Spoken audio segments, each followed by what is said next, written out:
আজকে তোমাদের সাথে শেয়ার করতে চলেছি মোচার বড়ার রেসিপি। চলো তোমাদেরকে দেখাই মোচার বড়া কী করে করি। মোচার বড়া বানাতে গেলে প্রথমে দেখাই যে মোচাটাকে কুচিয়ে ভালো করে ছাড়িয়ে, মোচা কী করে ছাড়াতে হয় নিশ্চয়ই সবাই জানো, তার জন্য ওটা আর তোমাদের দেখালাম না। তো মোচাটাকে ছাড়িয়ে হলুদ দিয়ে সেদ্ধ করে নিয়েছি। হলুদ দিয়ে যদি না সেদ্ধ করে নেওয়া হয় তাহলে মোচাটা কালো হয়ে যাবে, তাই হলুদ দিয়ে সেদ্ধ করে নিয়েছি।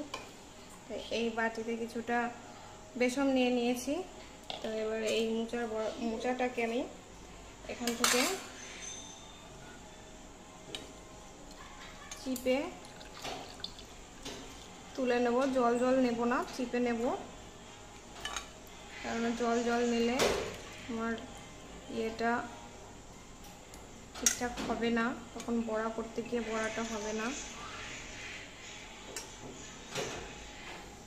তুলে নিলাম। তারপর এটা রেখে কুচানো লঙ্কাটা আমরা এর মধ্যে দিয়ে দেব। ঝাল যে যেরকম খাবে সে সেরকম অ্যাড করবে, কোনো সমস্যা নেই। আমি একটু বেশি অ্যাড করি কারণ ঝালটা একটু বেশি খাই। তারপর একটু পরিমাণ মতন একটু লবণ এর ভিতরে দিয়ে দিতে হবে।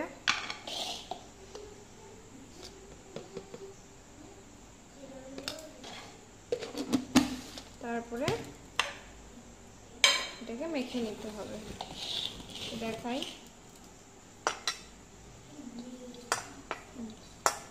হাত দিয়ে মাখলেই বুঝতে পারবে যে জিনিসটা কীরকম হলো, ঠিকঠাক হলো কি না। তো যদি মনে হয় যে না এর মধ্যে একটু জল অ্যাড করতে হবে, অনেকটাই শক্ত, যে আমার ব্যাটারটা যেমন অনেকটাই শক্ত হয়েছে, তো এই বড়া ভাজতে গেলে এটা একটু অন্যরকম হবে, তাই এর মধ্যে একটু জল অ্যাড করব। তো জলটা দিলে এটা মানে বড়াটা এরকমভাবে বড়াটা বানাতে খুব সহজেই বড়াটা তৈরি হয়ে যাবে। তো এর মধ্যে একটু জল অ্যাড করে নেব, অল্প সামান্য একটু দিয়ে আগে দেখতে হবে যে ঠিক হলো কি না। তো তোমরা যদি কেউ মশলা খেতে ভালোবাসো তো এর মধ্যে সব রকম মশলাই তোমরা অ্যাড করতে পারো। বেশি যদি গরম মশলা টশলা দাও তাহলে একটু গন্ধ হবে, ওগুলো না দিয়ে আমি নর্মালি এরকমই করি, কেননা সিম্পলটাই খেতে বেশি ভালো লাগে, মোচার টেস্টটা পাওয়া যায়। তারপর এটাকে বড়া তৈরি করে আমরা ভাজবো। চলো তোমাদের ভাজাটা দেখাচ্ছি। এটা এবার ঠিকঠাক হয়েছে, দেখো বড়াটা ঠিকঠাক হচ্ছে, তেলে দিলে এবার ছেড়ে যাবে না।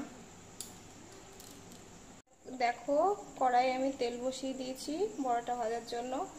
এবার তেলটা গরম হবে, ততক্ষণ আমাদের ওয়েট করতে হবে। আর এটা রেডি করে আমি এখানে রেখেছি, তেলটা গরম হোক তারপরে আমি দিয়ে দেবো। তেল গরম না হলে দিলে এটা একদমই ভালো হবে না, ততক্ষণ আমাদের ওয়েট করতেই হবে তেল গরম হওয়া পর্যন্ত। তো দেখো তেলটা গরম হয়ে গেছে। এবার আমি আগে থেকে মেখে রাখা মোচাটা বড়ার মতন আকৃতি করে এর ভেতরে দিয়ে দেবো। ঠিকঠাকই তেলটা গরম হয়েছে, তো একবারে 4-5টা দিয়ে দেবো। তেলটা একটু বেশিই দিতে হবে, একদম কম দিলে হবে না। আমি যদিও কম করে দিয়েছি।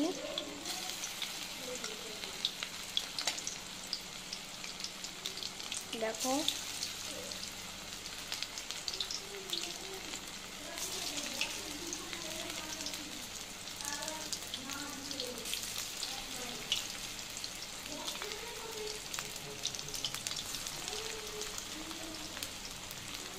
আমি অনেকগুলো মোচায় বড়া করতে দিয়ে দিলাম।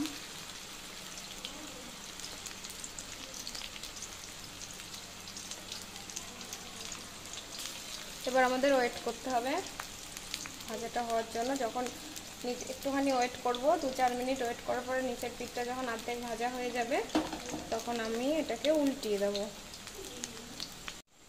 দেখো একটা পিঠ ভাজা হয়ে গেছে, তাই আমি এটাকে উল্টিয়ে দিলাম। এবার আমি কি করব, এবার আঁচটা একটুখানি কমিয়ে দেবো যাতে এবার তাড়াতাড়ি করে ভাজা হয়।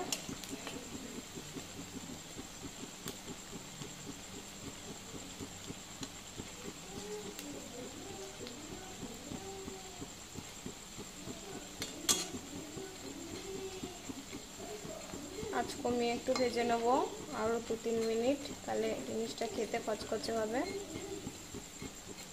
এই মোচার বড়াটাও আরেকভাবে ভাজা যায় অন্যভাবে। তো যদি কেউ ভাজা খেতে চাও তাহলে এইভাবে ভাজবে, মানে এরকম মোচার বড়া খেতে চাও তাহলে এভাবে ভাজবে। আর যদি কেউ মনে করো যে এটা দিয়ে একটু তরকারি মতন করবে, রসা মতন, তাহলে সেটার আবার রেসিপিটা একটু আলাদা। যদি কারোর আমার এই রেসিপিটা ভালো লাগে তাহলে কমেন্ট বক্সে একটু জানিও। যদি সেই মোচার বড়ার রেসিপিটা কেউ দেখতে চাও আমি অবশ্যই বানিয়ে সেন্ড করব। মোচার বড়াটা দেখো ভাজা হয়ে গেছে, এর দুটো দিকে ব্রাউন কালার হয়ে গেছে। এই মোচার বড়াটা ভাজা খেতে, বড়া খেতে ঠিক আছে, ভালো লাগে মুড়ির সাথে, ভাতের সাথে। কিন্তু আরেক রকম ভাবে যেটা হয়,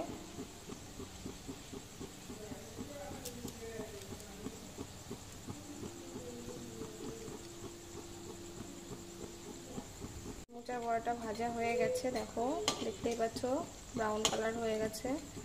তো এই বড়াটা ভাজা খেতে ভালো লাগে।